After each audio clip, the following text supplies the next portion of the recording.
22 homens sob o mesmo teto, e eu era o alvo de todos eles. A risada do meu pai ecoava cada vez que meus irmãos me agrediam. Continue, ele dizia. Ensinem ela a ser mulher de verdade. Naquele dia, jurei que minha vingança seria tão silenciosa quanto mortal. Bom dia, meus queridos. Que bênção poder conversar com vocês hoje. Sou Casemilda Ferreira dos Santos. Tenho 76 anos bem vividos, nascida em Itaperuna, mas hoje moro aqui em Petrópolis, uma cidade serrana tão bonita que parece um pedacinho do céu. Vocês já vieram conhecer nossas flores e nosso clima fresquinho? É um aconchego para o coração de uma senhora como eu. Todo dia acordo cedinho, mesmo com essas juntas que já não obedecem como antigamente. Gosto de ver o sol nascer enquanto preparo meu café coado no pano, do jeitinho que minha avó me ensinou. A vida é feita desses pequenos prazeres, não é mesmo? Depois do café, vou para minha varanda cuidar das minhas orquídeas. Tenho mais de 50 vasos, cada um com uma história diferente. As pessoas passam na rua e sempre param para admirar. Dona Casemilda, qual é o segredo? Me perguntam. E eu respondo que planta é como gente. Precisa de atenção, carinho e paciência para florescer. Comecei com as orquídeas depois que meu filho mais velho me trouxe uma de presente, faz uns 15 anos. Era uma Cattleya amarela, tão delicada que pensei que não ia durar uma semana nas minhas mãos. Mas ela floresceu e, com ela, um novo amor nasceu no meu coração. Cada nova flor que se abre é como um milagrezinho que acontece aqui na minha varanda. Foi minha forma de aprender que, mesmo depois de tempos difíceis, a beleza pode surgir nos lugares mais inesperados. Aqui da minha cadeira de balanço, vejo a cidade inteira lá embaixo. As luzes que vão acendendo no fim da tarde, o movimento das pessoas voltando para casa. Este apartamento pequeno é meu reino, sabe? As paredes são pintadas de um azul clarinho que me lembra o céu de quando eu era menina. Na sala, tenho minhas fotografias de família, só as boas lembranças, porque as ruins a gente guarda apenas na memória para não dar força a elas. Nos domingos, meus netos vêm me visitar. Faço um bolo de fubá com erva doce que eles adoram, uma receita antiga que trouxe comigo nas muitas mudanças da vida. Ver essas crianças crescendo felizes e fortes, sem medo, é a maior riqueza que posso ter. Quando olho para eles, correndo e rindo aqui nesta sala, penso em como a vida dá voltas e como Deus é generoso em nos permitir recomeçar. E vocês, minhas queridas e meus queridos que estão me assistindo agora, me contem aqui nos comentários. De qual cidadezinha vocês estão me assistindo e em que horinha do dia vocês encontraram esse vídeo? De manhãzinha com o café depois do almoço ou já de noitinha? Eu sempre leio todos os comentários e fico tão feliz em saber de onde vocês são e quando tiram um tempinho do dia para ouvir as histórias dessa vovó aqui. Me conta, viu? Vamos criar uma corrente de carinho. Hoje quero compartilhar com vocês uma história que guardei por muito tempo, como quem guarda uma ferida que vai cicatrizando devagar. É sobre como uma casa, que deveria ser um lar, pode se transformar em uma arena de sofrimento, mas também sobre como podemos, mesmo nos momentos mais escuros, encontrar uma saída. Porque, meus queridos, a vida tem isso de bonito. Ela sempre nos dá uma segunda chance quando temos coragem de buscá-la.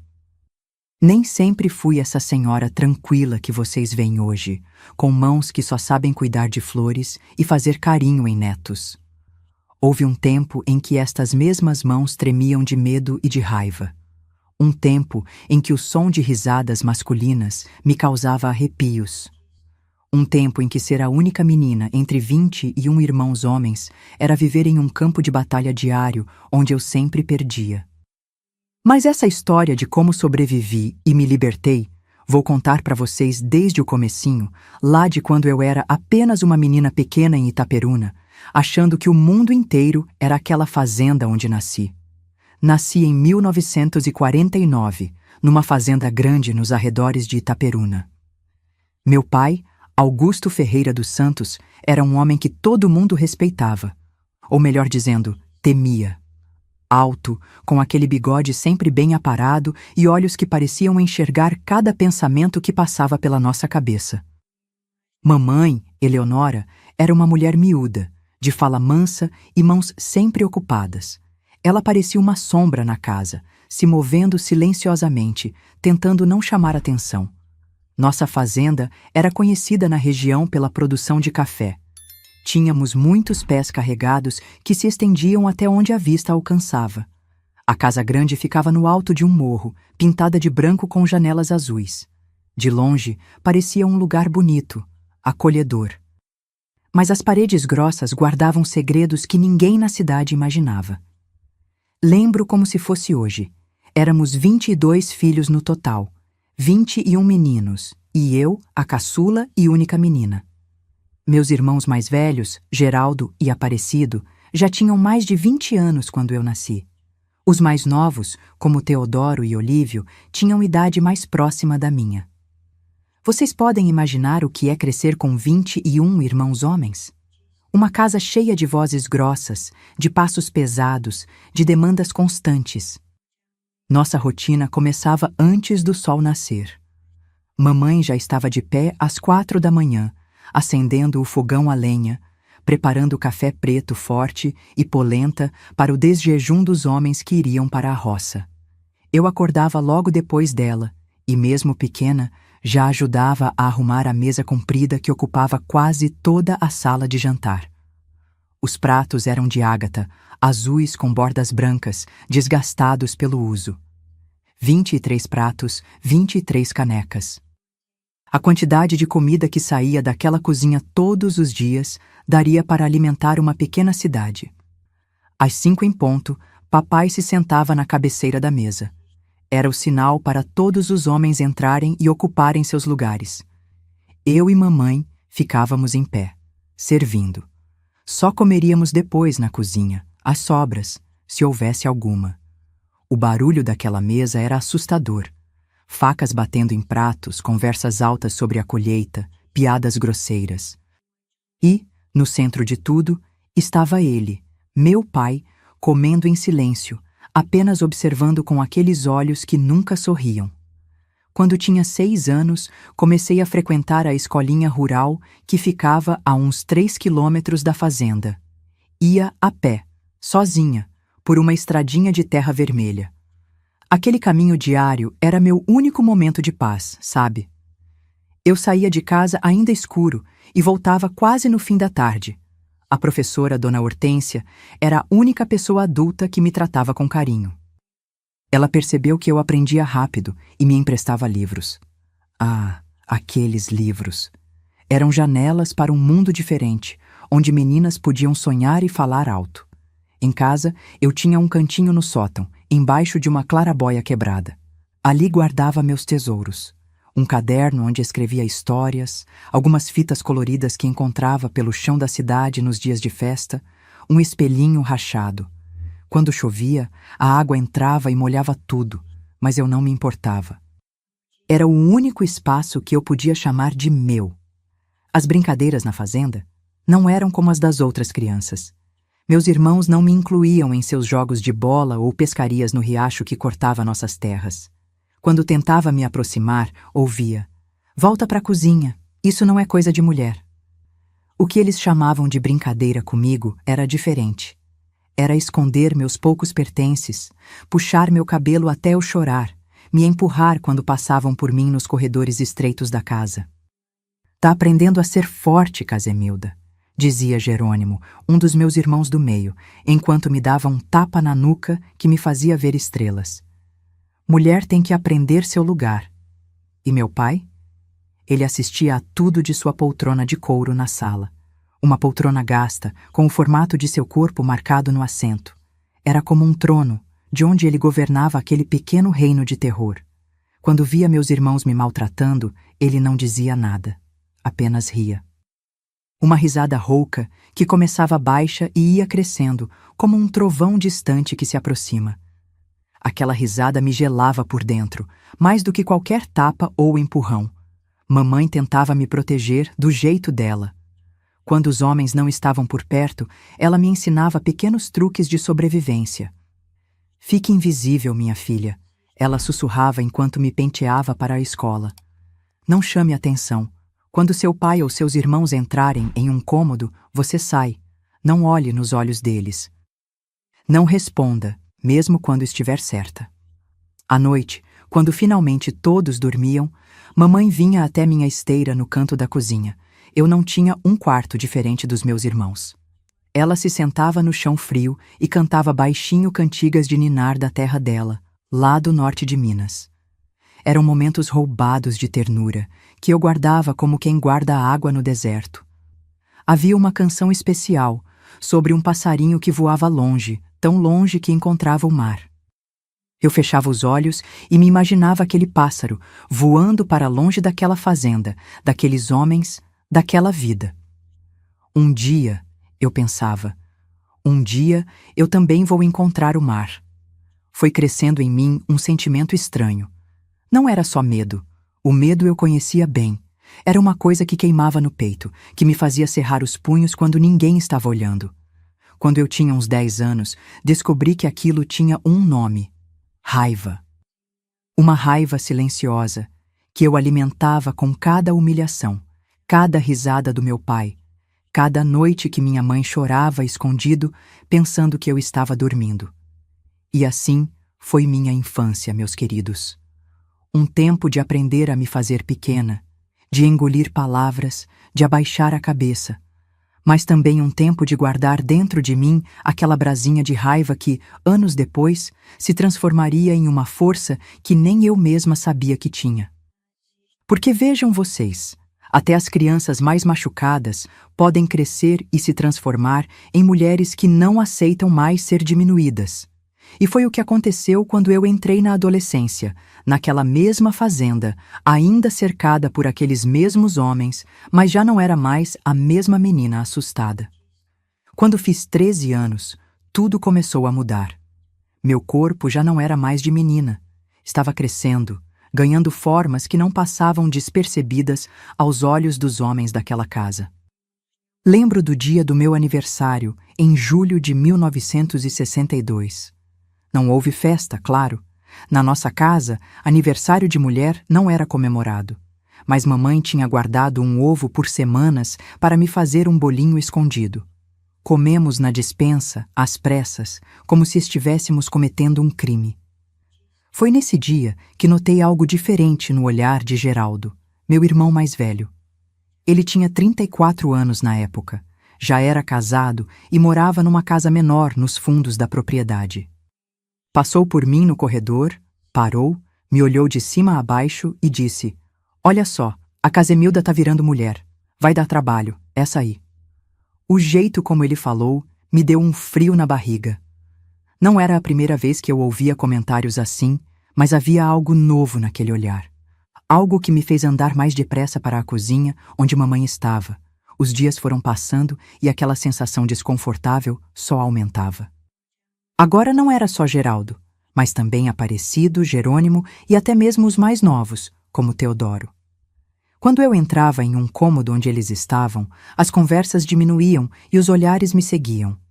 Às vezes, ouvia risadinhas e comentários em voz baixa. Eu comecei a mudar meus caminhos pela casa. Evitava o galpão onde guardavam as ferramentas, o paiol, os fundos do quintal. Sempre que podia, ficava perto de mamãe ou de alguma das esposas dos meus irmãos mais velhos. Comecei a acordar ainda mais cedo, antes mesmo de mamãe, para tomar banho sozinha no tanque de fora, quando todos ainda dormiam. Foi numa manhã de domingo que aconteceu o primeiro incidente sério. Eu estava na cozinha, lavando a louça do café da manhã. A casa estava quieta. Os homens tinham ido à cidade para a feira dominical, menos papai, que estava na varanda fumando seu cachimbo. Mamãe tinha ido levar comida para uma vizinha doente. Ouvi passos atrás de mim e, antes que pudesse me virar, senti mãos grandes agarrando minha cintura com força. Era Olívio, um dos meus irmãos mais novos, que tinha 19 anos na época. "Casemilda", ele sussurrou no meu ouvido. "Você tá ficando uma moça bonita, sabia?" Senti o cheiro forte de cachaça na respiração dele. Tentei me soltar, mas ele me apertou mais forte, pressionando seu corpo contra o meu, me prendendo contra a pia. "Me solta, Olívio." Falei, tentando manter a voz firme, mas sentindo o pânico crescer. Vou chamar o pai. Ele riu, uma risada baixa e áspera. Chama. Você acha que ele vai fazer o quê? Ele vai dar risada. Nesse momento, ouvi a voz de papai vindo da varanda. Olívio, vem cá. Meu irmão me soltou rápido, passou a mão no cabelo e saiu da cozinha como se nada tivesse acontecido. Fiquei ali, tremendo, as mãos ainda molhadas da louça que lavava, o coração batendo tão forte que achei que ia desmaiar. Não contei para ninguém o que aconteceu. Para quem eu contaria? Mamãe? Ela baixaria a cabeça e diria que eu deveria ter mais cuidado, evitar ficar sozinha. Papai? Ele provavelmente daria uma daquelas risadas horríveis. A partir daquele dia, os incidentes começaram a se multiplicar. Um beliscão aqui, um toque inapropriado ali, comentários cada vez mais vulgares. Não era só Olívio, mas vários dos meus irmãos. Parecia um jogo para eles. Ver até onde podiam ir, ver quanto eu aguentava antes de chorar. E papai observava tudo de sua poltrona. Às vezes, fingia que não via. Outras vezes, ria, o que encorajava meus irmãos a irem mais longe. Deixa a menina aprender como é o mundo, ele dizia para a mamãe quando ela tentava intervir timidamente. A escola se tornou meu único refúgio. Eu acordava ainda no escuro e caminhava aqueles 3 quilômetros com uma vontade que nunca sentia quando era hora de voltar. Lá, Dona Hortência percebia que algo estava errado. Casemilda, você está mais quieta ultimamente, ela comentava. Tem algo acontecendo em casa? Mas eu negava. O que poderia dizer? Que meus próprios irmãos me tratavam como se eu fosse um animal a ser caçado? Que meu pai achava graça disso? Que cada dia era uma tortura, um exercício de tentar ser invisível numa casa onde todos os olhos pareciam fixos em mim?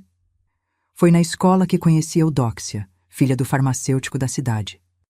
Ela era a única menina da turma que falava comigo.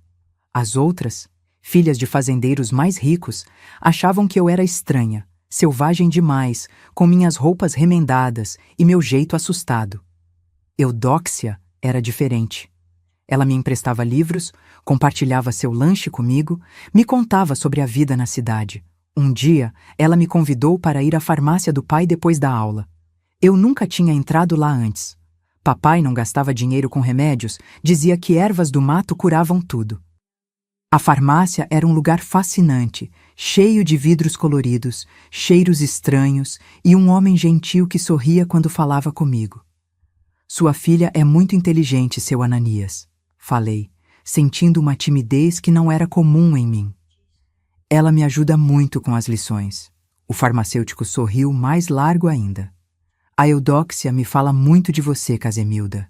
Diz que você tem uma cabeça ótima para números. Foi a primeira vez que alguém, além de Dona Hortência, reconheceu que eu podia ser mais do que apenas uma menina para trabalhar na cozinha e aguentar desaforos. Senti algo quente no peito, um orgulho novo. Voltei para casa naquele dia com a cabeça cheia de ideias. E se eu pudesse ser mais? E se houvesse um caminho para fora daquela fazenda, longe daqueles homens, daquela vida? Foi um pensamento perigoso, como uma sementinha plantada que começava a brotar. Mas a realidade me esperava em casa. Quando cheguei, encontrei a cozinha empolvorosa. Aparentemente, um dos bezerros tinha escapado e ninguém conseguia encontrá-lo. Papai estava furioso, gritando com todo mundo. Quando me viu, virou sua raiva para mim. Onde você estava? Já são quase 6 da tarde. Na escola, pai, respondi, sabendo que era inútil mencionar a visita à farmácia. Escola, escola, escola. De que serve tanta escola para uma mulher? Devia estar aqui, ajudando sua mãe. Abaixei a cabeça e fui direto para a cozinha. Mamãe estava lá, cortando legumes para a sopa, os olhos vermelhos de chorar. Quando me viu, apenas fez um gesto para que eu pegasse uma faca e começasse a ajudar. Trabalhamos em silêncio por um tempo, até que mamãe sussurrou. Seu pai quebrou o vaso que era da minha mãe, aquele azul que ficava na sala. Senti um aperto no coração. Era o único objeto que mamãe tinha trazido de sua família quando se casou. Um vaso delicado, pintado à mão, que ela mantinha sempre com flores frescas, mesmo nas épocas mais secas do ano. Era sua pequena rebeldia, seu pedacinho de beleza numa casa onde beleza não era valorizada. Por quê? Perguntei, também sussurrando. Porque eu tentei defender você. Disse que você tinha direito de estudar. Ela pausou, respirando fundo. Ele quebrou o vaso na minha frente e disse que na próxima vez seria minha cabeça. Olhei para minha mãe, aquela mulher que já tinha sido bonita um dia, mas que agora parecia ter envelhecido antes do tempo. Os cabelos grisalhos, as mãos nodosas de tanto trabalho, os olhos que já não tinham mais brilho. Era como olhar para meu próprio futuro se eu continuasse ali. Precisamos sair daqui, mãe, falei, as palavras saindo antes que eu pudesse contê-las. Ela me olhou assustada, colocando um dedo sobre os lábios. Shhh! Não fale assim. Onde iríamos? Como viveríamos? Era uma pergunta válida. Duas mulheres sozinhas, sem dinheiro, sem proteção, num mundo que não era gentil com mulheres desamparadas. Mas a sementinha tinha sido plantada e eu não conseguia mais ignorá-la. Naquela noite, deitada na minha esteira na cozinha, fiz um juramento silencioso. Eu encontraria um jeito de sair dali. Não sabia como, não sabia quando, mas eu não acabaria como minha mãe, uma sombra de pessoa, vivendo com medo, morrendo um pouquinho a cada dia. No dia seguinte, notei algo diferente. Meus irmãos estavam agitados, falando sobre um visitante que viria à fazenda. Um homem importante da cidade, alguém que papai queria impressionar. Todos foram instruídos a se comportar, a casa foi limpa como nunca antes, e mamãe passou o dia cozinhando pratos especiais. O visitante chegou no final da tarde, num carro reluzente que levantou poeira na estrada de terra. Era o prefeito da cidade, um homem gordo de terno apertado e um relógio dourado que brilhava no pulso. Ele vinha negociar a compra de parte da nossa produção de café para exportação. Fiquei na cozinha, ajudando mamãe a servir a comida enquanto os homens conversavam na sala. O prefeito falava alto, ria muito, bebia o vinho que papai tinha guardado para ocasiões especiais. Papai estava diferente. Submisso, quase servil, concordando com tudo o que o visitante dizia. Foi quando servi a sobremesa que ouvi algo que mudou tudo. O prefeito comentava sobre as dificuldades de encontrar mão de obra qualificada para sua fábrica de beneficiamento de café na cidade. Precisamos de gente que saiba ler e fazer contas, ele dizia, enquanto eu colocava o doce de abóbora na sua frente. Está cada vez mais difícil encontrar. Sem pensar, falei. Eu sei ler e fazer contas, senhor. Dona Hortência diz que sou a melhor aluna da escola. Um silêncio mortal caiu sobre a sala. Papai me olhou como se eu tivesse cometido o pior dos pecados. Uma mulher falando sem ser perguntada na frente de um visitante importante. Senti o sangue gelar nas veias, esperando a explosão. Mas, para minha surpresa, o prefeito sorriu. É mesmo? Uma moça estudada? Isso é raro por estas bandas. Naquele momento, vi algo no olhar do meu pai que nunca tinha visto antes. Não era apenas raiva, era medo. Medo porque, pela primeira vez, alguém de fora daquela fazenda tinha me visto como uma pessoa, não apenas como uma sombra silenciosa. E foi aí que percebi. O poder dele sobre nós vinha do isolamento. Enquanto ninguém de fora soubesse o que acontecia dentro daquelas paredes, ele podia fazer o que quisesse. Aquela noite marcou o início da minha verdadeira rebelião. Não uma rebelião aberta, com gritos e fugas. Eu ainda não tinha força nem meios para isso. Mas uma rebelião silenciosa, alimentada por aquela sementinha de esperança que agora começava a crescer mais forte dentro de mim.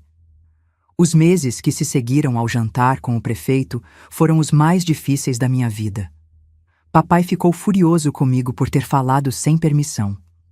Quando o visitante foi embora, ele me chamou para o galpão das ferramentas. Era um lugar escuro, cheio de sombras, o cheiro de ferrugem e óleo impregnado nas paredes de madeira. Quem você pensa que é para falar na frente de homens importantes? Ele gritou, apontando o dedo para meu rosto. Você quer me envergonhar? Quer que as pessoas pensem que não sei controlar minha própria casa? Fiquei em silêncio, olhando para o chão, sabendo que qualquer resposta só pioraria a situação. A partir de amanhã, você não vai mais para aquela escola. Já perdeu tempo demais com essas bobagens. Lugar de mulher é na cozinha, não com a cabeça cheia de ideias. Senti como se tivesse levado um soco no estômago. A escola era meu único refúgio, minha única conexão com um mundo diferente daquele inferno. Foi a primeira vez que enfrentei meu pai.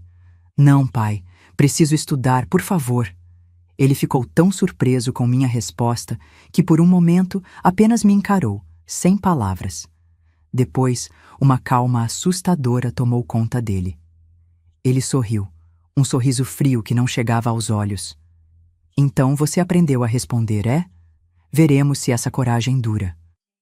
Naquela noite, reuniu todos os meus irmãos na sala. Eu e mamãe servíamos café enquanto ele falava. Parece que nossa Casemilda está ficando ousada demais. Acha que pode desrespeitar o pai, falar quando não é chamada. Vocês sabem o que acontece com mulher que não sabe seu lugar, não é? Um silêncio pesado caiu sobre a sala. Meus irmãos se entreolharam, alguns parecendo desconfortáveis, outros com sorrisinhos nos cantos das bocas. A partir de hoje, ela vai aprender algumas lições. Ela quer tanto ir para a escola? Então vamos ver se aprende. Não quero ninguém facilitando a vida dela. Quando ela estiver pronta para pedir perdão e aceitar seu lugar, aí sim pode voltar à rotina normal. Foi o início do que chamei, em meus pensamentos, de os meses do purgatório. Todos os dias, acordava antes do amanhecer para fazer todas as tarefas que antes eram divididas entre mim e mamãe. Acender o fogão, preparar o café, ordenhar as vacas, limpar os quartos, lavar a roupa na beira do riacho. Trabalhava do nascer ao pôr do sol, sob os olhares vigilantes dos meus irmãos, que pareciam ter recebido ordens para me manter ocupada o tempo todo. Casemilda, a cerca do galinheiro precisa de conserto, dizia Aparecido, logo depois que eu terminava de lavar os pratos do almoço. Casemilda, o pai quer que você limpe o paiol hoje, ordenava Teodoro, quando eu voltava, exausta do galinheiro. Minhas mãos, que antes eram apenas ásperas, agora estavam em carne viva, com cortes e bolhas que não tinham tempo de cicatrizar. Minha roupa pendurada no corpo cada vez mais magro, com tanto trabalho, mal tinha tempo para comer. Mamãe tentava me ajudar escondido, mas era pouco o que podia fazer sem atrair a ira do meu pai. Às vezes, guardava um pedaço de pão ou um ovo cozido para mim, escondido entre os panos de prato. Outras vezes, assumia algumas das minhas tarefas quando meu pai e meus irmãos estavam na roça. Você precisa pedir perdão para seu pai, ela me dizia, lágrimas nos olhos. Por favor, filha, isso está te matando. Mas eu não conseguia. Algo dentro de mim, aquela brasinha de raiva que agora era uma chama constante, não me permitia dar esse gosto a ele. Sabia que não era apenas um pedido de perdão que ele queria. Era minha submissão completa, minha desistência de qualquer sonho além daquela fazenda. Pior que o trabalho exaustivo eram os olhares e toques dos meus irmãos. Com a permissão implícita do meu pai para me dar lições, eles se sentiam no direito de me tratar como quisessem. Os beliscões se tornaram agarrões. As palavras rudes se transformaram em obscenidades sussurradas quando ninguém estava por perto. Jerônimo era o pior. Sendo um dos do meio, sempre tentava provar seu valor para os mais velhos. Ele me seguia pela propriedade, me encurralando em cantos isolados. Onde está sua esperteza agora, Casemilda? Ele perguntava, pressionando seu corpo contra o meu, sua respiração quente e desagradável no meu rosto. Vai ler um livro para se livrar de mim? Eu lutava, empurrava, arranhava, mas ele era muito mais forte. Na maioria das vezes, conseguia me soltar antes que o pior acontecesse, mas saía dessas situações com novos hematomas, novo medo. Uma noite, após 3 meses desse tratamento, algo mudou. Eu estava na cozinha, passando as roupas com o ferro quente, quando ouvi um carro parando na entrada da fazenda. Era incomum termos visitas, especialmente à noite. Pela janela, vi o mesmo carro reluzente do prefeito. Papai apareceu na porta da cozinha, agitado. Arrume-se, ele disse, o tom urgente. O prefeito está aqui e quer falar com você. Fiquei confusa. Por que o prefeito queria falar comigo? E por que papai, que havia proibido qualquer pessoa de me dirigir a palavra além do necessário, agora queria que eu me apresentasse a um visitante? Limpei as mãos no avental, tentei arrumar meu cabelo desgrenhado e segui para a sala. O prefeito estava sentado na melhor poltrona, a mesma que geralmente era ocupada pelo meu pai. Ao seu lado, para minha surpresa, estava Dona Hortência, minha professora. Ah, aí está ela! Exclamou o prefeito, levantando-se quando entrei. A jovem brilhante de quem tanto me falaram. Olhei confusa para meu pai, que estava de pé, tenso, as mãos atrás das costas. Ele forçou um sorriso que não alcançava seus olhos. Casemilda, continuou o prefeito, sua professora tem me contado sobre seu desempenho excepcional na escola. É verdade que você não tem comparecido às aulas nos últimos meses. Algum problema de saúde? Antes que eu pudesse responder, meu pai se adiantou. Casemilda tem estado um pouco indisposta, senhor prefeito.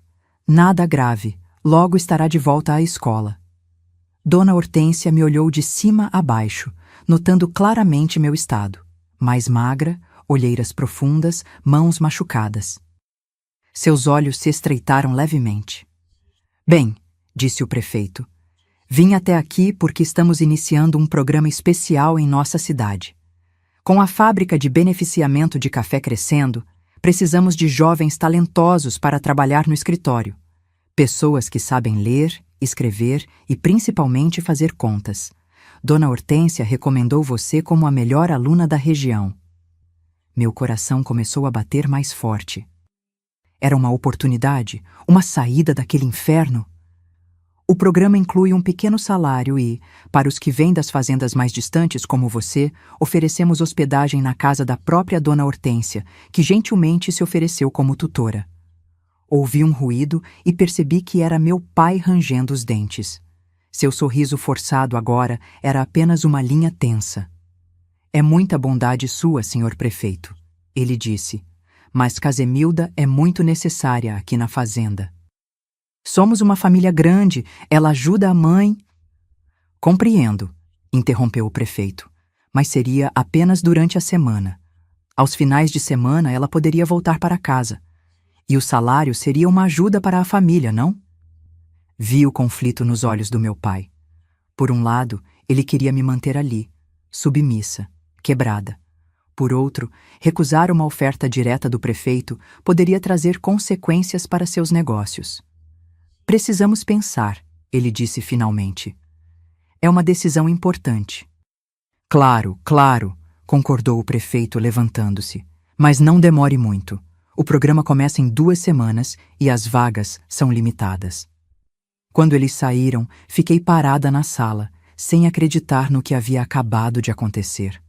Uma porta se abrira, pequena, talvez temporária, mas uma porta de qualquer forma.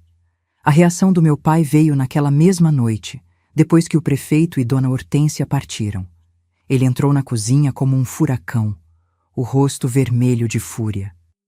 O que você fez? Como se atreveu a falar sobre nossa família para estranhos? Eu não falei nada, pai, respondi, recuando até encostar na pia. Não vejo Dona Hortência há meses, desde que o senhor me proibiu de ir à escola. Ele avançou, agarrando meu braço com tanta força que senti os dedos dele afundando na minha carne. Não minta para mim. Aquela mulher não viria aqui sem motivo. O que você contou para ela? Nada, eu juro. Foi quando mamãe entrou na cozinha, algo raro quando meu pai estava com raiva. Ela geralmente se escondia nesses momentos, sabendo que não podia fazer nada para ajudar e que sua presença só pioraria as coisas.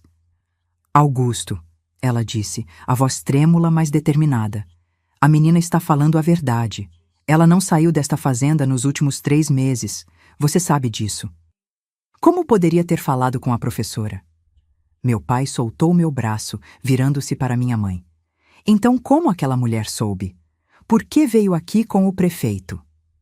Talvez porque ela se preocupe com seus alunos, disse mamãe, surpreendendo a todos com sua ousadia. Talvez porque Casemilda era a melhor aluna e de repente desapareceu. Por um momento, achei que meu pai fosse bater nela. Ele se aproximou, os punhos cerrados. Mas então, algo incomum aconteceu. Ele parou, respirou fundo e deu uma risada amarga. Vocês duas acham que são espertas, não é? Acham que podem me enganar, fazer planos pelas minhas costas? Não, Augusto, nós só... Silêncio! Ele gritou, batendo o punho na mesa. A louça que estava em cima dela tilintou com o impacto. Vou deixar uma coisa bem clara. Ninguém nesta casa faz nada sem minha permissão. Ninguém sai desta fazenda sem que eu diga que pode. Ele se virou para mim, o dedo apontado para meu rosto. E você, mocinha, pode esquecer essa história de trabalhar na cidade. Seu lugar é aqui, onde posso ficar de olho em você. Foi então que mamãe fez algo que eu nunca tinha visto fazer em toda a minha vida. Ela se colocou entre mim e meu pai, endireitando os ombros magros, o queixo erguido. Augusto, por favor, esta é uma oportunidade para nossa filha. Pense no que o prefeito vai achar se você recusar depois de ele ter vindo pessoalmente até aqui. Meu pai hesitou e percebi que mamãe tinha tocado em um ponto sensível. A imagem dele perante as pessoas importantes da cidade importava mais do que qualquer outra coisa. Além disso, continuou mamãe, aproveitando a brecha, o prefeito falou de um salário, dinheiro que viria bem para a fazenda, especialmente agora que a colheita não foi tão boa quanto esperávamos. Era mentira. A colheita daquele ano tinha sido excelente, mas meu pai não se envolvia com as contas da casa, e isso era tarefa da minha mãe. Ele franziu o senho, pensativo. E ela voltaria para casa todo final de semana, acrescentou mamãe. Estaria aqui para ajudar quando mais precisamos. Vi o momento exato em que ele cedeu, não por bondade ou preocupação comigo, mas por cálculo. O favor do prefeito valia mais do que seu desejo de me manter prisioneira. Vamos ver, ele disse finalmente. Vou pensar no assunto. Naquela noite, deitada na minha esteira na cozinha, não consegui dormir. A esperança é uma coisa perigosa quando você vive há anos sem ela. De repente, havia uma possibilidade, pequena, frágil, mas real, de escapar, nem que fosse por alguns dias na semana. De ver algo além daquelas paredes, daqueles homens, daquela vida. Mas eu sabia que não seria fácil. Meu pai podia ter recuado momentaneamente, mas ele não desistiria do controle tão facilmente. E meus irmãos, especialmente Jerônimo, não ficariam felizes com a ideia de me ver ganhando alguma liberdade. O que eu não sabia naquela noite, enquanto fitava o teto da cozinha, imaginando como seria trabalhar na cidade, longe daquela fazenda, era que o verdadeiro pesadelo ainda estava por vir. Que as próximas semanas testariam minha resistência como nunca antes. E que eu descobriria, da maneira mais dolorosa possível, até onde meu pai estava disposto a ir para manter seu controle sobre nossa família. A decisão de meu pai veio 2 dias depois. Após o jantar, quando todos já estavam se recolhendo, ele me chamou para a varanda. Seu rosto tinha aquela expressão fechada que eu conhecia tão bem, mas havia algo diferente nos olhos dele, um cálculo frio que me causou calafrios. Você vai para a cidade trabalhar no escritório do prefeito, ele disse, sem rodeios, mas com algumas condições.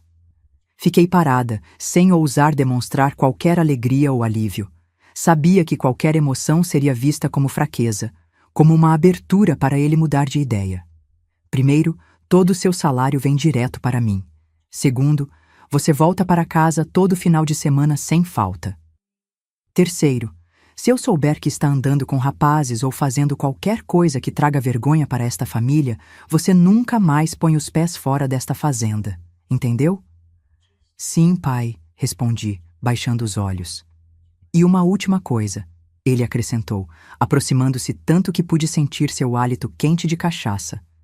Se você abrir a boca para contar sobre como vivemos aqui, vai se arrepender amargamente. Sua mãe vai pagar por cada palavra que você disser.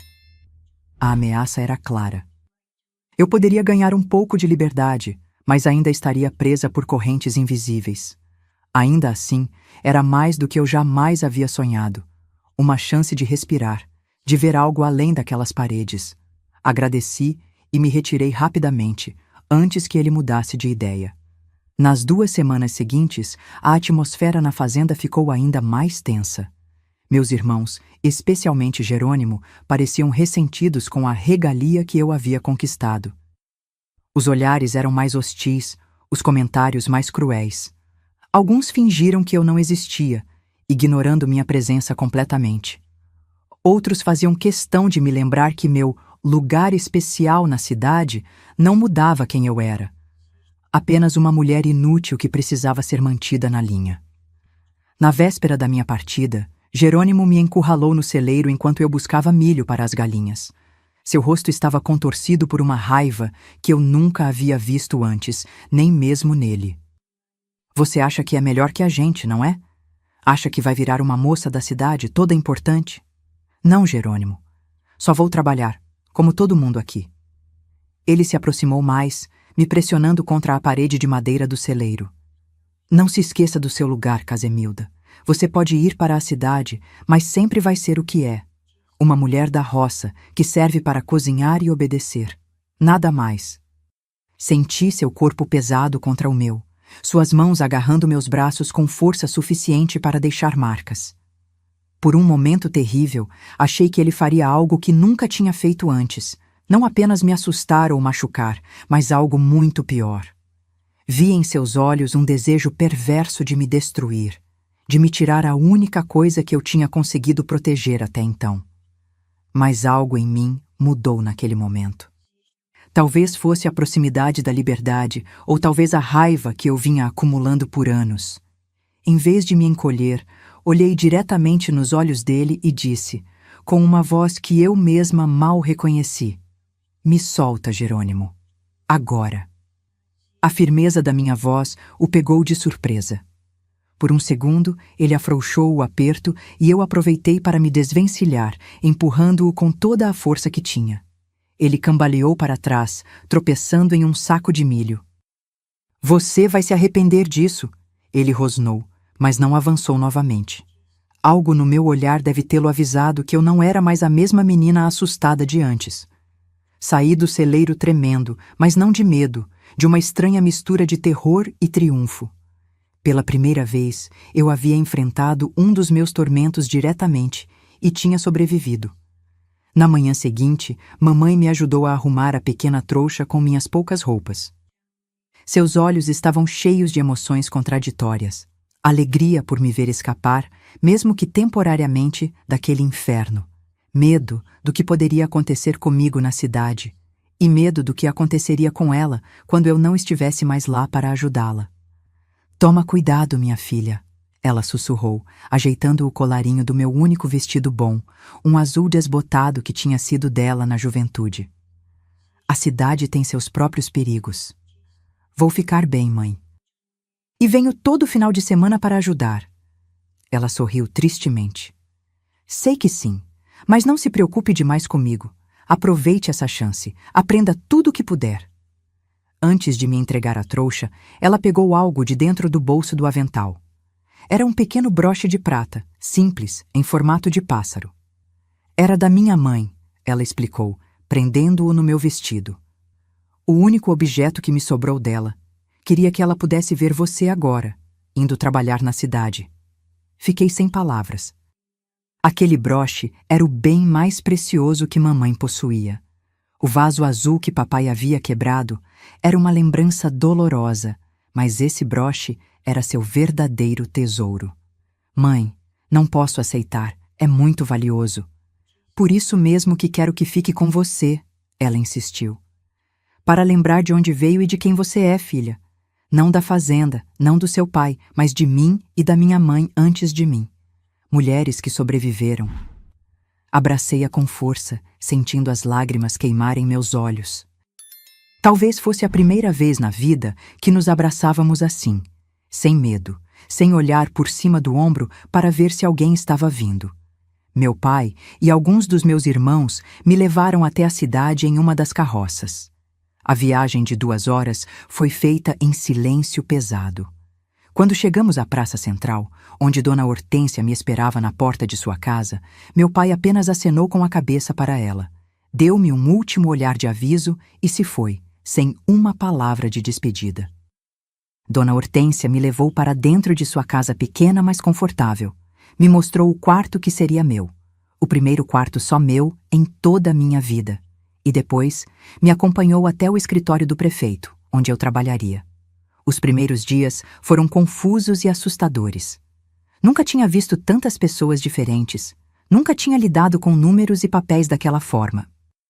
Mas também eram dias de descobertas maravilhosas. Água encanada que saía da torneira como mágica, luz elétrica que acendia com um simples interruptor, livros, tantos livros na estante de Dona Hortência que eu poderia ler todos os dias por 1 ano e não terminaria. Quando chegou sexta-feira, parte de mim não queria voltar para a fazenda. Mas eu sabia que precisava, não apenas por causa da ameaça do meu pai, mas porque mamãe estaria lá, sozinha com ele e meus irmãos, especialmente Jerônimo, que certamente estaria ainda mais rancoroso depois do nosso último encontro. Dona Hortência me acompanhou até a estrada onde meu pai havia prometido me buscar. Ele chegou pontualmente, dirigindo a carroça com Teodoro ao seu lado. A viagem de volta foi tão silenciosa quanto a de ida, embora eu sentisse os olhos de ambos me avaliando, como se procurassem sinais de mudança, de rebeldia. Quando chegamos à fazenda, percebi imediatamente que algo estava errado. A porta da casa estava escancarada e ouvi gritos vindos de dentro. Mesmo antes de descer da carroça, reconheci a voz do meu pai, mais alta e mais embriagada do que o normal, e os soluços abafados da minha mãe. Corri para dentro, esquecendo toda a cautela. Na sala, encontrei uma cena que jamais esquecerei. Minha mãe ajoelhada no chão, o rosto já inchado de choro, e meu pai de pé diante dela, segurando algo pequeno e brilhante na mão. Meu coração parou quando reconheci o que era: o broche de pássaro. "O que é isso?" ele gritava, sacudindo o broche na frente dela. "Por que isso não estava com as outras bugigangas?" "Era da minha mãe, Augusto." Mamãe respondeu, a voz trêmula. "Por favor, é a única lembrança que tenho dela." "E você o escondeu de mim todos esses anos? O que mais você esconde, mulher?" Foi quando ele me viu parada na porta. Seus olhos injetados de raiva se estreitaram. "Você", ele disse apontando para mim. "Isso estava com você, não estava? Encontraram no seu quarto na cidade." Gelei. Devia ter sido Jerônimo. Ele tinha ido à cidade, me espionado, entrado na casa de Dona Hortência quando ninguém estava lá. Vi seu rosto na janela, observando a cena com um sorriso torto. "Pai, eu..." "Calada!" ele rugiu. "Você roubou isso da sua mãe? Ou ela deu para você levar? Vocês duas estão conspirando pelas minhas costas?" Antes que eu pudesse responder, ele olhou novamente para o broche na sua mão. Então, com um movimento deliberado e cruel, jogou-o no chão e pisou nele com força. O som do metal se partindo sob sua bota foi como um tiro no silêncio que se seguiu. Mamãe soltou um gemido que parecia vir do fundo de sua alma. 25 anos de submissão, de aceitar tudo sem reclamar, de sacrificar cada pedacinho de si mesma, e agora ele havia destruído a única coisa que lhe restava do seu passado, da sua identidade antes de se tornar a mulher de Augusto. Algo dentro de mim se partiu junto com aquele broche. Não era apenas um objeto. Era o símbolo da esperança da minha mãe, da resistência silenciosa dela, da promessa que ela havia feito a mim de que poderíamos sobreviver, como as mulheres antes de nós haviam sobrevivido. E meu pai, ao esmagá-lo sob sua bota, não estava apenas destruindo um pedaço de metal. Estava declarando, mais uma vez, seu poder absoluto sobre nós. Estava dizendo que nada, nem mesmo as memórias mais sagradas, nos pertencia de verdade. Enquanto olhava para os fragmentos prateados espalhados pelo chão de terra batida, enquanto ouvia o riso baixo e satisfeito de Jerônimo vindo da janela, enquanto via minha mãe debruçada sobre os cacos, tentando juntar o que restava do seu tesouro, algo mudou dentro de mim. A raiva que eu vinha cultivando por anos já não era uma brasa pequena, controlada. Era um incêndio, consumindo tudo: o medo, a hesitação, até mesmo a prudência. Naquele momento, jurei a mim mesma que aquele homem, meu pai e todos os meus irmãos que seguiam seu exemplo pagariam pelo que haviam feito a nós. Não com violência física, eu nunca seria como eles, mas de um jeito que os atingiria onde mais doía, no orgulho, na reputação, no poder que tanto prezavam. Eu encontraria um jeito de destruí-los, assim como eles haviam tentado nos destruir, ano após ano, lágrima após lágrima. O resto daquele fim de semana foi um pesadelo. Voltei para a cidade na segunda-feira com hematomas novos e um coração cheio de determinação. Na casa de Dona Hortência, chorei todas as lágrimas que havia contido, contando a ela sobre o broche destruído, mas não sobre os outros horrores da fazenda. Ela me abraçou em silêncio, me ofereceu chá de camomila e me deixou dormir até tarde no dia seguinte. No escritório do prefeito, trabalhei com afinco redobrado. Cada número que somava, cada papel que organizava, era um passo para longe daquela fazenda, um tijolo na construção da minha independência. Mas eu sabia que não bastaria apenas fugir. Eu precisava garantir que minha mãe também estivesse segura e que meu pai e meus irmãos, especialmente Jerônimo, pagassem por tudo o que haviam feito. Foi quase por acaso que descobri a primeira pista. Estava organizando os documentos de impostos rurais quando vi o nome da nossa fazenda: Recanto dos Santos. O valor declarado da produção era muito menor do que eu sabia que produzíamos. Sendo filha de fazendeiro, mesmo sem nunca ter sido incluída nas conversas de negócios, eu conhecia os números. Quantos pés de café tínhamos, quanto rendiam, quanto valia cada saca. Intrigada, comecei a prestar mais atenção. Nos dias seguintes, fiquei depois do expediente, dizendo ao prefeito que queria aprender mais sobre os registros. Ele, satisfeito com minha dedicação, me deu permissão para estudar os documentos. Foi assim que descobri que meu pai declarava apenas metade da produção de café da fazenda. A outra metade, presumivelmente, era vendida por fora, sem impostos, provavelmente para compradores clandestinos. Era um esquema de sonegação que devia durar anos, mas isso não era tudo. Em uma gaveta trancada que consegui abrir quando todos já tinham ido embora, aprendi a abrir fechaduras observando meus irmãos quando achavam que eu não estava olhando. Encontrei registros de empréstimos. Meu pai devia uma quantia considerável a um homem chamado Juvenal Gomes, conhecido na região como um agiota impiedoso.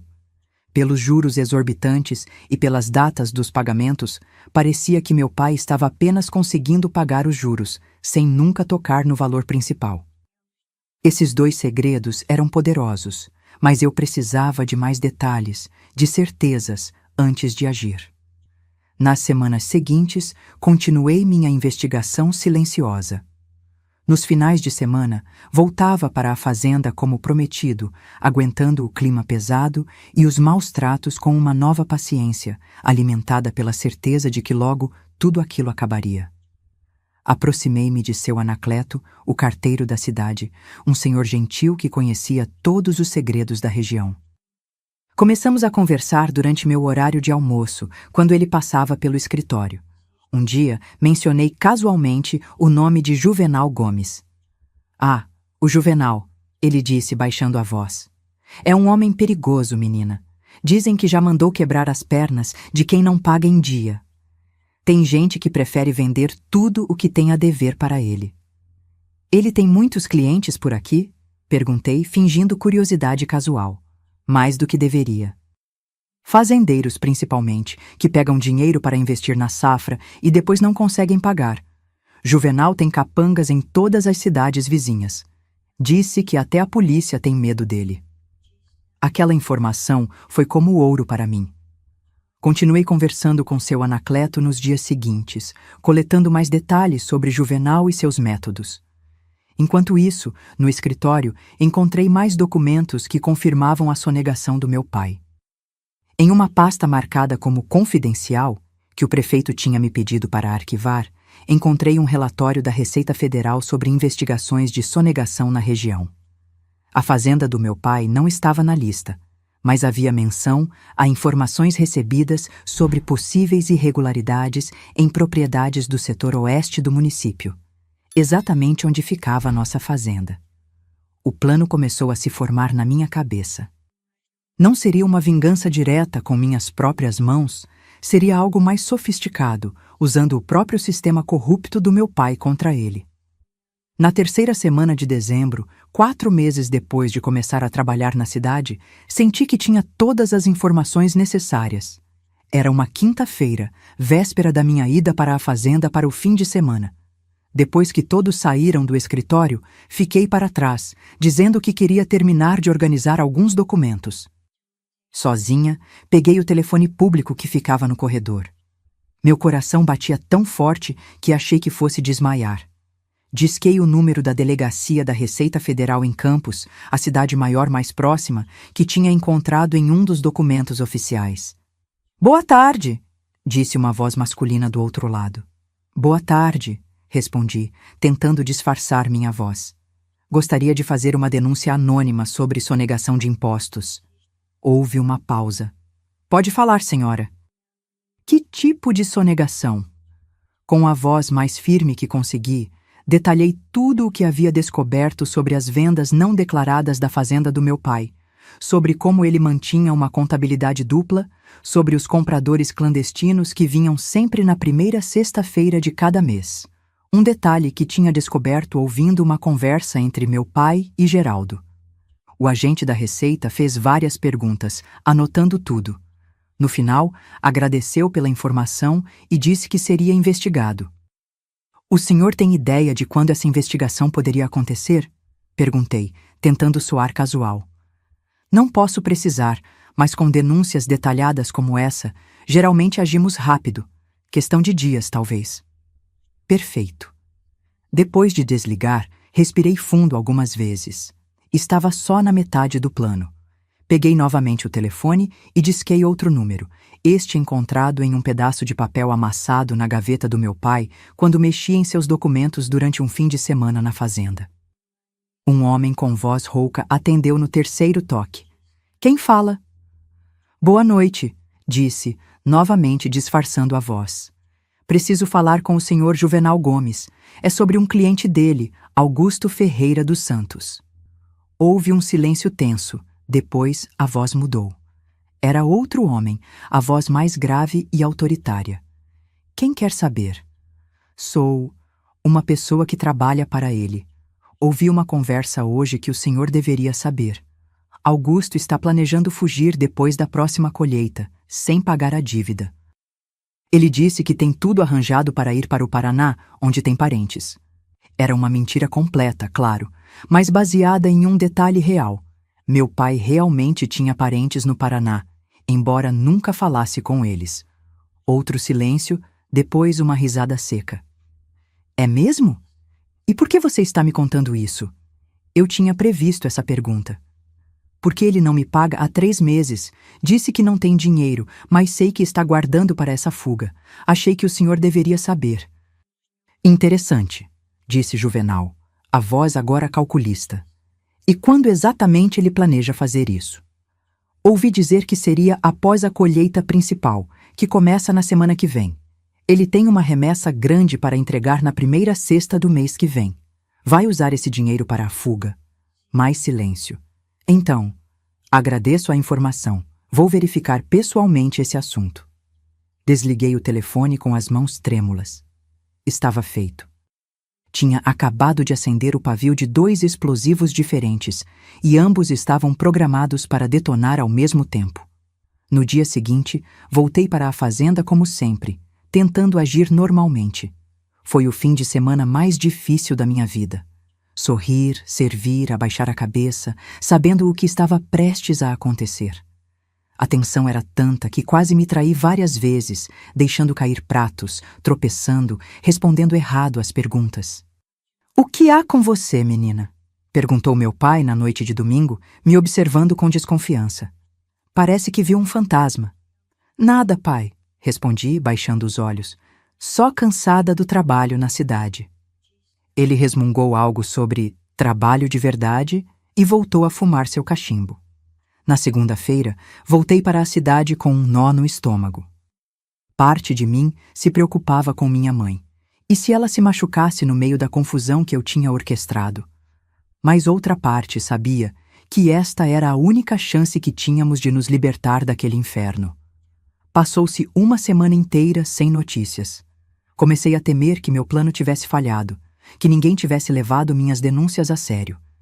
Então, na quinta-feira seguinte, enquanto estava no escritório, ouvi uma comoção na praça. Olhei pela janela e vi 3 carros oficiais da Receita Federal passando em direção à saída da cidade, a estrada que levava à nossa fazenda. Meu coração disparou. Era o início do fim. Naquela noite, Dona Hortência recebeu um telefonema. Era da delegacia da cidade. Precisavam que eu fosse até lá imediatamente. Quando chegamos, encontramos um oficial da Receita Federal e o delegado local. Eles me informaram que meu pai e meus irmãos mais velhos haviam sido presos por sonegação fiscal e resistência à prisão. E minha mãe? Perguntei, o medo transparecendo na minha voz. Está bem, mas muito abalada, respondeu o delegado. Precisamos que você vá até lá. No caminho para a fazenda, no carro da polícia, o oficial da Receita me contou o que havia acontecido. Quando chegaram para realizar a fiscalização, encontraram não apenas as evidências de sonegação, mas também uma situação caótica. Juvenal Gomes e 2 capangas haviam chegado pouco antes, confrontando meu pai sobre a suposta fuga. Uma briga violenta tinha começado. Foi uma coincidência estranha, comentou o oficial. Parece que alguém também denunciou seu pai para o agiota. Mantive a expressão neutra, apesar do turbilhão de emoções. É mesmo uma coincidência. Quando chegamos à fazenda, o cenário era surreal. Carros oficiais, policiais, homens algemados sendo colocados em viaturas. A casa estava parcialmente destruída. Móveis quebrados, janelas estilhaçadas, sinais de luta por toda parte. Encontrei minha mãe sentada na varanda, com um cobertor sobre os ombros e uma xícara de chá nas mãos, sendo atendida por uma assistente social. Quando me viu, seus olhos se encheram de lágrimas. Corri até ela e a abracei com força. Acabou, mãe, sussurrei em seu ouvido. Acabou para sempre. Ela se afastou um pouco, me olhando nos olhos. Havia algo novo ali. Não apenas alívio, mas uma espécie de compreensão silenciosa. Você fez isso, não foi? Ela perguntou baixinho, para que ninguém mais pudesse ouvir. Hesitei por um momento, mas então assenti levemente. Não havia necessidade de mentir para ela. Não mais. Um pequeno sorriso apareceu no canto de sua boca. Não era um sorriso de alegria, mas de alguma coisa mais profunda. Reconhecimento, talvez, de que sua filha tinha feito o que ela nunca teve coragem de fazer. Vamos para a cidade, falei, ajudando-a a se levantar. Podemos ficar com Dona Hortência por enquanto. Enquanto nos afastávamos da fazenda, olhei para trás uma última vez. Os homens que haviam transformado nossas vidas em um inferno estavam sendo levados embora, derrotados não pela força física, mas pela inteligência de uma menina que eles sempre consideraram inferior.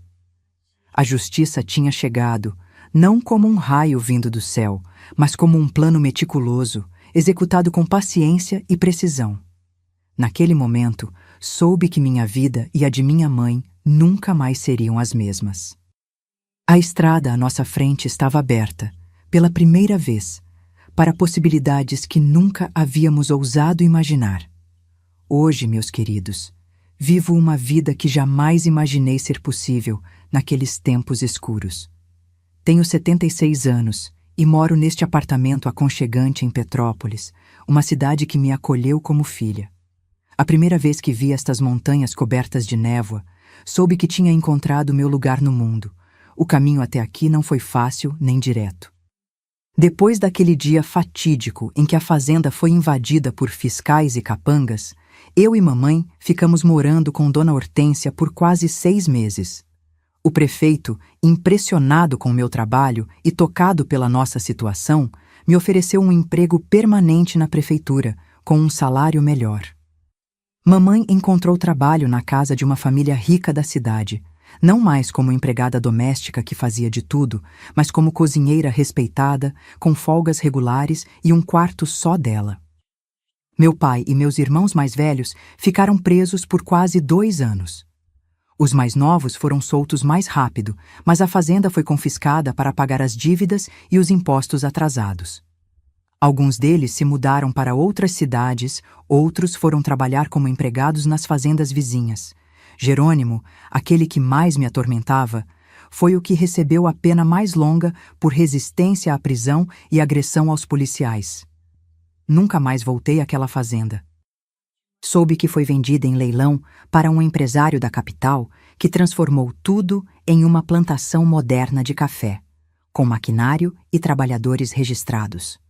As histórias que vivemos lá ficaram enterradas junto com o velho casarão, que foi demolido para dar lugar a instalações novas. Durante 5 anos, trabalhei na prefeitura e estudei à noite, concluindo meus estudos. Dona Hortência me incentivou a prestar vestibular para uma faculdade em Niterói. Quando fui aprovada para o curso de contabilidade, mamãe chorou de orgulho. Ela já estava diferente então, mais forte, mais confiante, como se cada dia longe daquela fazenda a devolvesse um pouco da mulher que ela poderia ter sido. Foi na faculdade que conheci Eduardo, meu marido. Ele era professor assistente, alguns anos mais velho que eu, com uma paciência infinita para explicar os conceitos mais difíceis. Nos aproximamos durante um projeto de extensão que ajudava pequenos comerciantes a organizarem suas finanças.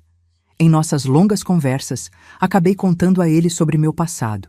Em vez de pena ou choque, ele mostrou compreensão e respeito pela força que tive para mudar minha história. Nos casamos em 1972, numa cerimônia simples, com mamãe, Dona Hortência e alguns amigos da faculdade. Eduardo foi convidado para trabalhar numa empresa em Petrópolis e assim nos mudamos para cá, onde construímos nossa vida. Tivemos 3 filhos, Mariana, Lucas e Clara, que cresceram ouvindo histórias sobre a avó Eleonora e suas cantigas do norte de Minas, mas nunca souberam de todos os detalhes sombrios da fazenda. Algumas histórias são como cicatrizes antigas, fazem parte de nós, mas não precisam ser expostas a todo momento. Mamãe viveu conosco até falecer, em 1998, aos 85 anos. Foram anos de cura para ela. Aqui em Petrópolis, longe das lembranças da fazenda, ela floresceu. Aprendeu a ler e escrever. Fazia crochê que vendia nas feiras de artesanato. Tornou-se uma avó amorosa que sempre tinha um colo macio e um conto para embalar o sono das crianças. Quando partiu, foi em paz, em sua própria cama, rodeada por uma família que a amava. Tão diferente do que poderia ter sido seu destino se tivéssemos permanecido naquela fazenda. Eduardo se foi há 7 anos, depois de uma batalha contra o câncer. Foram 46 anos de um casamento baseado em respeito mútuo e companheirismo, algo que eu nem sabia que era possível durante minha infância e adolescência. Ele me ensinou que nem todos os homens são como meu pai e meus irmãos, que existe ternura nas mãos masculinas, que vozes graves também podem falar palavras doces. Hoje, vivo cercada pelas memórias felizes que construímos juntos. Minhas orquídeas na varanda são minha paixão e minha terapia. Cada flor que se abre é uma pequena vitória, um lembrete de que beleza pode nascer mesmo depois das tempestades mais violentas. Meus netos vêm me visitar com frequência. Já são 7, e cada um deles traz uma alegria diferente para a minha vida. Às vezes, nas noites mais silenciosas, quando estou sozinha com minhas lembranças, ainda penso naquela fazenda, naquela menina assustada que eu fui. Penso em como tudo poderia ter sido diferente se eu não tivesse encontrado a coragem para agir, se não tivesse conhecido pessoas como Dona Hortência e Eudóxia, que me mostraram que existia um mundo além daquelas cercas. Não carrego o ódio no coração, nem mesmo por meu pai ou por Jerônimo. O tempo e a distância transformaram aquela raiva abrasadora em algo mais parecido com pena. Eles eram prisioneiros também, de uma maneira diferente. Prisioneiros de uma ignorância brutal, de uma visão distorcida do mundo, onde o poder sobre os outros era a única forma de se sentirem homens. O que aprendi, ao longo desta vida que já vai longe, é que nossa maior vitória não é punir quem nos fez mal, mas sim construir uma vida tão boa e tão plena que aquele mal se torna apenas um capítulo distante, não mais o centro da nossa história. É sobre isso que quero falar com vocês. Sobre como podemos, com coragem e determinação, reescrever nossos destinos, mesmo quando parece impossível. Meus queridos, ao compartilhar esta história com vocês hoje, não busco apenas desabafar ou reviver o passado. Quero que minha jornada sirva de farol para alguém que talvez esteja enfrentando seu próprio inferno pessoal neste exato momento, sem vislumbrar uma saída. Aprendi que a idade não define nossa força, mas sim nossa capacidade de recomeçar cada dia. Quando estava naquela fazenda, aos 13, 14, 15 anos, achava que minha vida acabaria ali. Que nunca conheceria nada além daquelas cercas, daquelas humilhações, daquele medo constante. Mas a vida me ensinou que até na escuridão mais profunda, nossa luz interior nunca se apaga completamente. Minhas rugas são mapas de sobrevivência. Cada uma conta uma história de dor superada. Olho para minhas mãos hoje, cuidando das minhas orquídeas, e mal acredito que são as mesmas mãos que tremiam de medo e raiva naquela cozinha escura. Nunca permiti que minha dignidade fosse roubada, mesmo quando tentaram levar tudo de mim. Para você que está presa ou preso em uma situação que parece não ter saída, seja em uma família abusiva, um relacionamento tóxico ou qualquer outra prisão física ou emocional, saiba que há sempre um caminho. Às vezes, não o vemos de imediato, mas ele existe. Pode ser tortuoso, pode exigir paciência e coragem, mas existe. Descobri que somos mais fortes do que imaginamos, especialmente quando pensamos que não aguentamos mais. O tempo não cura todas as feridas, mas nos ensina a viver com elas e ainda assim sorrir. Minha história não é sobre o que fizeram comigo, mas sobre como escolhi responder. Aprendi que a verdadeira fortaleza não está em nunca cair, mas em levantar todas as vezes. As cicatrizes invisíveis que carreguei por anos não me definiram. Elas me refinaram como ouro no fogo. A idade me deu sabedoria para entender que nossa história não termina nos capítulos dolorosos. Sobreviver é uma forma de resistência e viver bem é a melhor vingança. Quebrar ciclos de abuso não é apenas um ato de autopreservação, mas um presente que damos às próximas gerações. Meus filhos e netos cresceram em um lar onde vozes não eram armas, onde homens não eram tiranos, onde mulheres não eram sombras. E vocês, meus queridos que acompanharam minha história até aqui, se este relato tocou seu coração de alguma forma, peço que se inscrevam no canal e compartilhem com alguém que talvez precise ouvir esta mensagem de esperança. Cada inscrição, cada compartilhamento pode ser o primeiro passo para alguém encontrar coragem para mudar sua própria história. Deixem nos comentários a palavra Casemilda, se assistiram até aqui. É um jeito de me dizer que estão comigo nesta jornada de memórias e superações. Quando leio seus comentários, sinto que minha história não foi em vão, que serviu para algo maior que eu mesma. Faça isso agora, não espere nem mais um minuto. E saibam, meus queridos, que se existe uma coisa que aprendi nestes 76 anos de vida, é que nunca, jamais, é tarde demais para recomeçar. O broche de pássaro da minha mãe pode ter sido esmagado naquele dia, mas o espírito dele, o espírito de liberdade, de voo, de possibilidade, vive em mim até hoje. E agora, vive um pouquinho em vocês também.